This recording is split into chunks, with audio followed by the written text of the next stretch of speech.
बिस्मिल्लाहिर्रहमानिर्रहीम। अच्छा जी, हमने जो है वो कवर कर लिया एस्टिमेट बुकिंग और डायरेक्ट बुकिंग का मॉड्यूल। अब हम क्या करते हैं, अब हम करते हैं, हमने बुकिंग कर ली और हमें चाह रहे हैं कि भाई हम कोई स्पेसिफिक डेटा देख सके, कोई भी स्पेसिफिक डेटा हो और हम उसको चेक करना चाह रहे हो, देखना चाह रहे हो कि उसके अंदर क्या क्या चीज़ें मौजूद है और क्या क्या जो है ना हमारे पास उसके अंदर डिटेल्स है, कौन सी फंक्शन डेट को बुकिंग हुई भी है और किसने करवाई हुई है, उसका नंबर या कुछ भी हो, जो भी ऑप्शन आप देखना चाह रहे हो, या अगर आप उस डेटा को प्रिंट करवाना चाह रहे हो, उस बुकिंग को, उस बुकिंग रिसीप्ट को प्रिंट करवाना चाह रहे हो, तो उसके लिए क्या हो। तो उसके लिए देखिए, सबसे पहले हमने जो बुकिंग करवाई थी वो करवाई थी हमने 23 करवाई थी, या जो भी है, खैर हम आज की बुकिंग डेट से चले आते हैं कि हमने जो आज करा है, तो ठीक है, मैं इस थ्रू आज आ गया। मतलब कि किसी भी तरीके से आप स्पेसिफिक कर सकते हैं डेटा को। अब मुझे ये नहीं मिल रहा था कि मैंने कौन सी करवाई थी। अब मैंने आज की डेट में करवाई थी तो मैंने वही डेट यहाँ पे डाल दी, 22 करके। तो जो भी आप यहाँ पे स्पेसिफिक करना चाह रहे हैं, किसी भी थ्रू आप फिल्ट्रेशन करना चाह रहे हैं, तो वो आपको फिल्ट्रेशन यहाँ मिल जाएगी। ठीक है, तो मैंने बुकिंग करी थी 22 को, तो मैंने यहाँ पे चेक कर लिया डेटा के भाई ये 22 को ये वाला डेटा जो है वो इनपुट हुआ था। ठीक है, तो अब आप चाह रहे हैं कि इसकी प्रिंट रह गई थी, तो अब यहाँ से आप इस प्रिंट के लिए आपको यहाँ से ये जो ऑप्शन है इसके ऊपर क्लिक करेंगे, तो आपको ये जो है वो यहाँ पे एक तो सबसे पहले आपको डिटेल्स मिल जाएगी। ये कुछ भी एडिटेबल नहीं है, सिर्फ आप यहाँ से फर्दर इसको देख सकते हैं सिर्फ। तो यहाँ से आप अगर देखना सिर्फ चाह रहे हैं तो देख भी सकते हैं आपका डेटा के क्या क्या आपने दिया था और क्या क्या इस पर्सन को आपने अमाउंट दिया था, क्या टैक्स था, इसका क्या डिटेल्स थी, इसका क्या मोबाइल नंबर था, क्या डेट थी, क्या फंक्शन डेट थी।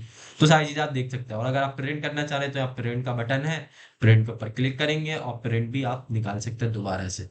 ठीक है, तो अगर आप ओनली सेव, जैसे मैंने आपको बताया था दो बटन थे हमारे पास, सेव एंड जनरेट और ओनली सेव। तो अगर आप ओनली सेव से जाते हैं और उसके बाद अगर आप बाद में प्रिंट निकालना चाहते हैं तो आप इस तरीके से प्रिंट निकाल सकते हैं।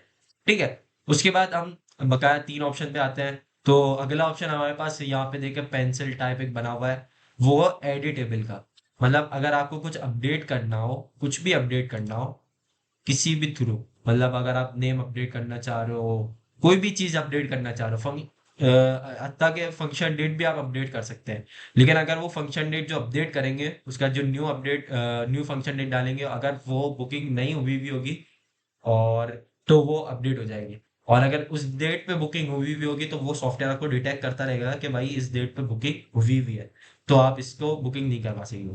उसके अलावा आपके पास अमाउंट कॉम्प्रोमाइज में भी आप अपडेट कर सकते हैं, एडवांस के अंदर भी आप अपडेट कर सकते हैं। तो आप, आपके पास हर चीज़ है अपडेट करने के लिए। ठीक है, तो आप यहाँ से क्या कर सकते हैं, हर चीज़ को जो है वो अपडेट कर सकते हैं।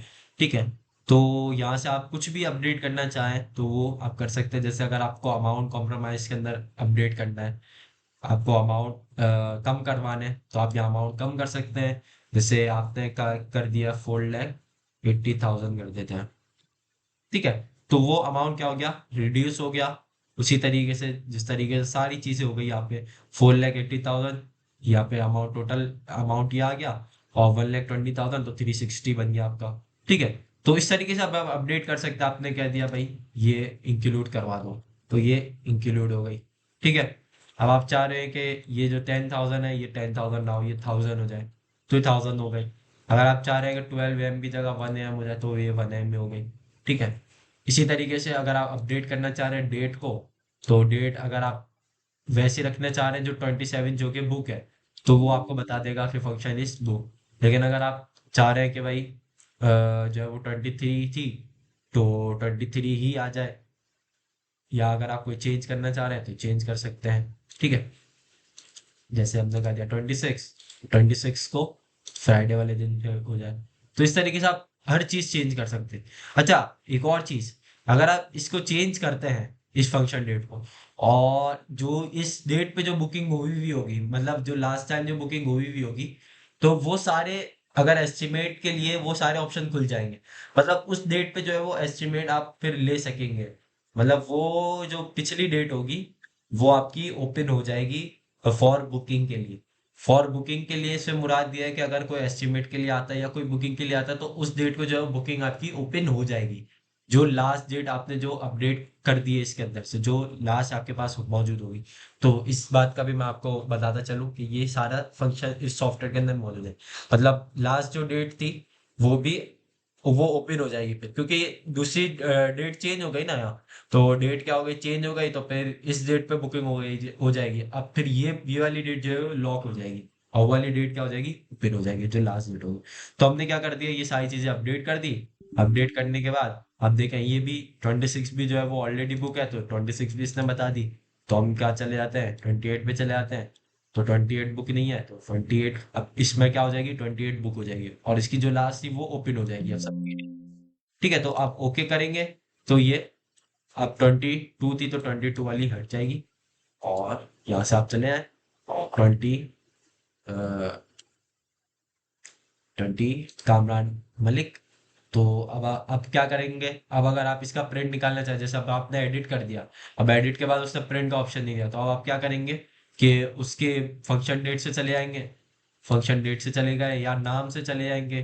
जैसे कामरान मलिक था तो हमने क्या कर दिया, कामरान मलिक। तो अब क्या करें, अब एडिट करने के बाद अब वो जो भी आपका गेस्ट होगा वो चाहेगा कि भाई स्लिप आ जाए मेरे पास। तो अब उसमें तो ऑप्शन नहीं था, लेकिन अब आप अलग से जाके क्या कर लेंगे, यहाँ से क्लिक करेंगे। तो जो न्यू आपने इंफॉर्मेशन इनपुट की होगी, तो वो न्यू इन्फॉर्मेशन जो है वो यहाँ पे आ जाएगी। जैसे आपने 28 कर दिया तो 28 हो जाएगा। आपने जो है वो फ्राइडे कर दिया था, पहले सैटरडे था, तो फ्राइडे हो जाएगा। उसके बाद 4,80,000 कर दिया, 4,80,000 हो जाएगा। तो सारी चीजें जो है वो अपडेट हो जाएगी। तो इस तरीके से आप अपडेट कर सकते हैं सारी चीजें, ठीक है। तो आप इस तरीके से जो है वो क्या कर सकते हैं, अपडेटिंग करवा सकते हैं हर चीज की। ठीक है, अब देखें अब क्या चीज है हमारे पास। अब हमारे पास जो है वो फर्दर जो है वो तीसरा ऑप्शन जो है वो क्या है, कंप्लीटिंग। मतलब कि अब सारी चीजें आपके पास हो गई। अब आप चाह रहे हैं कि जब नेक्स्ट टाइम जब आपका क्लाइंट आए, जब आपका गेस्ट आए और वो फुल पेमेंट करवाने के लिए आए, पहले तो बुकिंग के लिए आ गए। अब कुछ टाइम बाद होगा आपका जो भी डिसाइड होगा, एक आध हफ्ते बाद या कुछ 2-3 दिन बाद, कि आप बकाया जो आपका बैलेंस है उसको आप जो है वो पे करें, तो आपकी जो है वो कंप्लीट हो जाएगी। यहाँ पे जितने भी आपकी पेमेंट है वो कंप्लीट हो जाएगी। तो उसके लिए क्या होगा, अब जब आप उसके लिए कोई आ जाए बंदा आपके पास या जो भी आपका पर्सन आएगा, तो आपने क्या करना है, उसकी जो रिसीप है उसके रिसीव नंबर लिख देंगे यहाँ पे। ठीक है, अगर रिसीव नंबर नहीं है, जैसे अगर इसके कोई रिसीव नंबर है, कामरान मलिक की ही हम कर रहे हैं, तो हम उसी के थ्रू जाएंगे। तो इनकी रिसीव नंबर हम देख लेते हैं। तो 23/11/22 6128। ठीक है, 6128। तो 6128, तो जैसे आप ये लिखेंगे यहाँ पे रिसीव नंबर, तो स्पेसिफिकली उसका आ जाएगा। तो आप उसके लिए क्या करेंगे, आप फर्दर के लिए आपने इसके ऊपर क्लिक कर दिया। अब जो भी उसकी पेमेंट होगी, अगर वो फुल पेमेंट करवाना चाहेगा तो ये फुल पेमेंट भी हो जाएगी। लेकिन अगर वो चाह रहा है कि भाई मैं अभी 3 लाख करवाऊं, फिर 60,000 जो है वो मैं बाद में करवाऊंगा, तो उसका बैलेंस रिमेनिंग कितना रह जाएगा, 60,000 रह जाएगा। तो उसके बाद क्या होगा, आप पेड करेंगे, यस करेंगे। तो पेड, अब फिर पेमेंट की जो है वो आपके पास प्रिंट आ जाएगा, इसको प्रिंट करेंगे। तो इसमें क्या इन्फॉर्मेशन होगी वो मैं आपको भी दिखा देता हूँ। तो इसमें ये इन्फॉर्मेशन होगी कि आपके जो amount compromise 480, paid advance 120, remaining balance 60 रह गया, और जो पेमेंट होगी 4,20,000 वो आ जाएगी। मतलब इसने पेमेंट कितनी कर दिया, 4,20,000, जिसमें एडवांस शामिल होगा। ठीक है, तो अब ये क्या होगी, आपकी पेड जो है वो स्लिप होगी। लेकिन अभी भी इसमें रिमेनिंग बैलेंस 60,000 रहेगा। तो ये बंदा कहाँ रहेगा, अभी भी बुकिंग के अंदर आपके पास यहाँ रहेगा, इसका बैलेंस क्योंकि 60 है। जब तक इसका बैलेंस जीरो नहीं हो जाएगा ये कंप्लीटेड वाले सेक्शन में नहीं जाएगा। अब हम क्या करते हैं, इसको कंप्लीट करवाते हैं। ठीक है, ये एक दिन पहले आ गया या फंक्शन डेट वाले दिन आ गया, उसने कहा भाई मुझे अब ये रही मेरी फुल पेमेंट। ठीक है, तो अब आपका बैलेंस कितना हो गया, जीरो हो गया। अब देखा वो पेंडिंग बुकिंग वाले के अंदर, जैसे अभी यहाँ पे मौजूद है ना बुकिंग वाले के अंदर ये डेटा, तो अब यहाँ से वो डेटा क्या हो जाएगा, चला जाएगा। और इसको जो 60,000 अगर कर देंगे और पेड कर देंगे, और फिर ये वाली स्लिप अब आप इसको दे देंगे प्रिंट करवा के। अब इसमें क्या रह जाएगा, आपके पास रिमेनिंग बैलेंस जीरो रह जाएगा, और पेड बैलेंस आपका कितना है 4,80,000, तो 4,80,000 हो जाएगा इंक्लूडेड पेड एडवांस, और बकाया सारी चीजें उसके अंदर इसी तरीके से आ जाएगी। ठीक हो गया। तो इस तरीके से जो है वो आप पेड करेंगे और कैंसिल करेंगे, तो अब यहाँ से बुकिंग से वो क्या चला जाएगा वो वाली रिसीप्ट नंबर जो है वो बुकिंग से चली जाएगी। अब वो कहाँ आ जाएगी आपके पास, कंप्लीटेड के अंदर आ जाएगी। मतलब इसकी जो है वो अब सारी चीजें क्या हो गई, कंप्लीट हो गई। मतलब कि अब इसके ऊपर कोई प्राइस वगैरह नहीं रहता, कोई एडवांस नहीं रहता। अब इसकी क्या क्या हो गई, ये डेट फिक्स हो गई, और ये अब कंप्लीट हो गई, इस डेट के ऊपर फंक्शन इसका रहेगा। ठीक है। उसके बाद हम चौथा ऑप्शन जो है वो देख चेक कर लेते हैं कि चौथा ऑप्शन क्या है। अच्छा, चौथा ऑप्शन जो है वो डिलीट का है, कैंसिल का है। मतलब कोई किसी ने अगर बुकिंग करवाई और वो चाह रहा है कि भाई मेरी बुकिंग जो है वो कैंसिल कर दो, किसी भी उससे किसी भी रिगार्ड से या कुछ भी इससे, कि वो भाई कैंसिल करवाना चाहे, तो आप क्या करेंगे, आप डायरेक्टली यहाँ से क्या कर लेंगे, कैंसिल कर लेंगे। तो उसका जो भी डेटा होगा वो आपके सिस्टम से क्या हो जाएगा, कैंसिल हो जाएगा। ठीक है।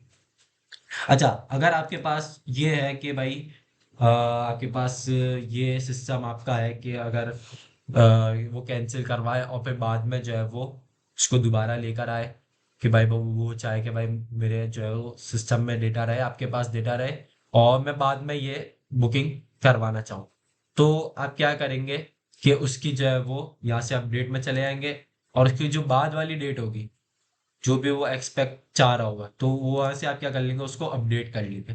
ठीक है, तो वो आपके पास सिस्टम के अंदर ही मौजूद रहेगा। ठीक है।